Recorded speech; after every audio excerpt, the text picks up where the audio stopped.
Unsigned integers have no negative values. They're either 0 or positive, and they're integers, so they're whole numbers.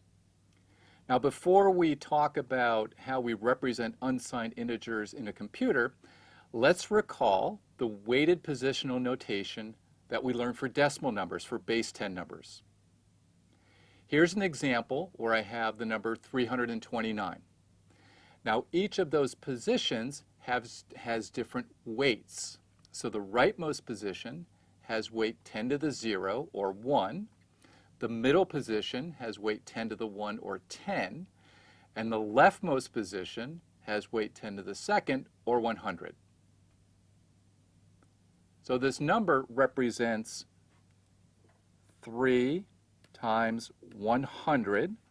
This is the value 3 in that position times the weight 10 to the 2nd, which is 100, plus the weight, the value I should say, 2 times the weight of 10, plus the value in the rightmost position, which is 9, times the weight of 1.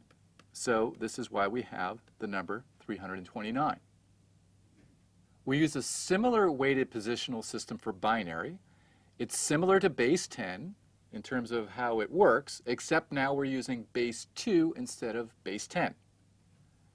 Let's look at an example of a binary number 101. Now, because it's binary, we only have 2 possible values in each position, 0 or 1.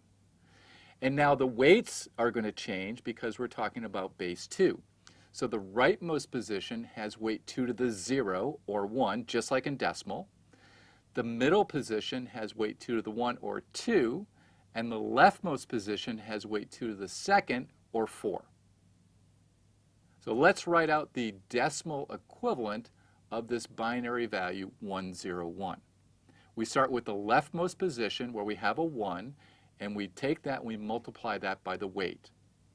That means we have 1, which is our value, times our weight, which is 4. Then we add the middle position, where here we have a value of 0, and we multiply by 2, which is our weight in the middle position. And then finally we have a 1 in the rightmost position, and we multiply that by the weight of 1, and that gives us our decimal equivalent, which is 5. So 101 in binary is equivalent to 5 in decimal. Now we have a special name for the rightmost position, for the rightmost bit.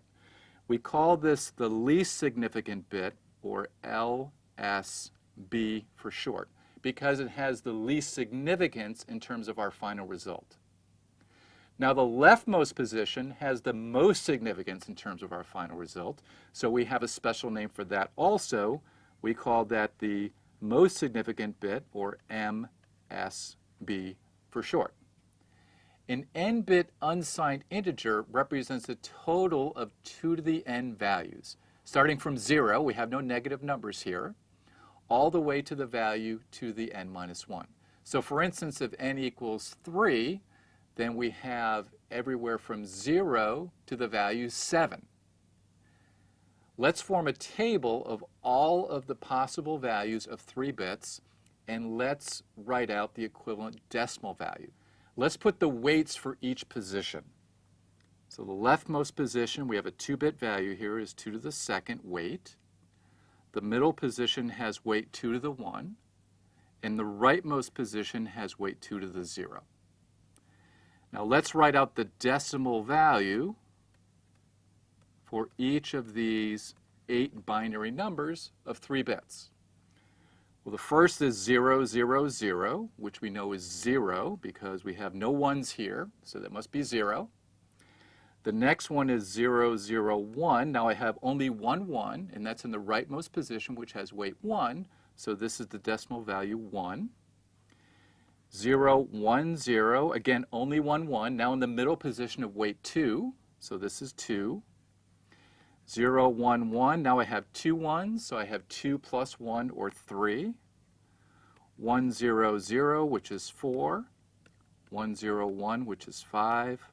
1, 1, 0, 6. And finally 1, 1, 1, where I have a 1 in every position, so I have 4 plus 2 plus 1, which is equivalent to decimal 7.